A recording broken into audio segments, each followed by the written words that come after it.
Ang bansang Singapore ang susunod na magiging host at tagapangulo ng Association of Southeast Asian Nations o ASEAN sa taong 2027. Ito ay kasunod ng chairmanship ng Pilipinas ngayong 2026, alinsunod sa umiiral na rotating chairmanship ng samahan ng mga bansa sa Timog Silangang Asya. Si Paul Montibon magbabalita live mula sa Cebu. Magandang gabi, Paul. Mayang gabi gikan diri sa Cebu, Franco, habang patuloy nga na ginagampanan ng Pilipinas ang papel bilang nanatiling ASEAN Chair ngayong 2026. Nakahanda naman ang bansang Singapore na akuin ang pamumuno sa regional summit na ito sa susunod na taon.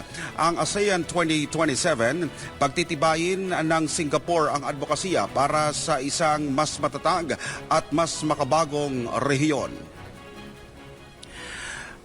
Ang Singapore ang susunod na magiging chair o tagapagpangulo ng ASEAN pagkatapos ng Pilipinas. Sa ilalim ng sistema ng rotating chairmanship ng ASEAN, umiikot taon-taon ang pagiging chair sa mga miyembrong bansa. Ang tema sa susunod na taon ay resilience at innovation. Pagiging matatag o resilience sa harap ng mga bagong suliranin tulad ng cybersecurity, terorismo at iba pang banta. Pagpapasulong naman ng inobasyon sa ekonomiya at teknolohiya para sa mas mapalago ang ugnayan ng mga bansa. Ngayong 2026, ang Pilipinas ang ASEAN Chair at ang Singapore naman ang nakatakdang maging ASEAN Chair sa taong 2027.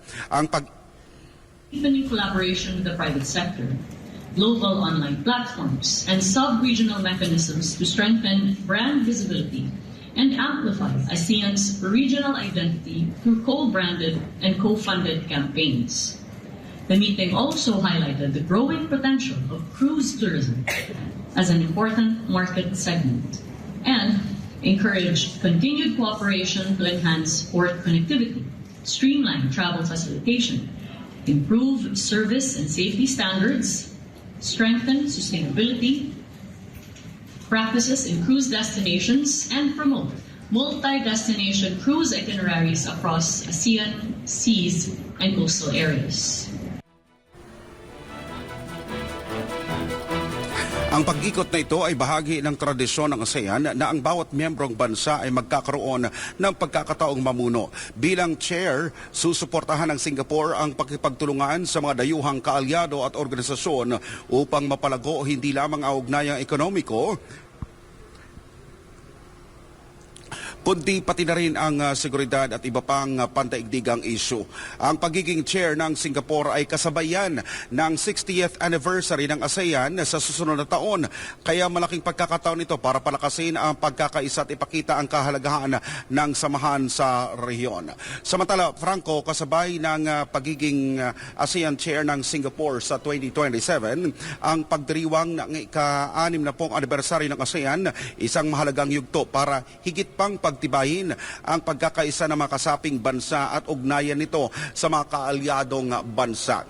Ngayong gabi ay kasalukuyan nagkakaroon ng panghuling aktibidad dito sa Cebu sa New Star Resort and Hotel dito pa rin sa Cebu Province dahil magkakaroon na ng formal na turnover para sa susunod na host country from the Philippines to Singapore. Nagpapasalamat rin ang host country sa panguna ni Tourism Secretary Cristina Garcia Frasco na naging maayos, makabuluhan at mapayapa. Mabunga ang lahat ng mga ginawang paghahanda ng ating bansa, pagsalubong itong mga delegado mula sa iba't ibang miyembro ng Southeast Asian nations hanggang sa pagtatapos ngayong araw na ito. Mula pa rin dito sa Cebu Province para sa Diyos at sa Pilipinas nating mahal, back to studio, Franco.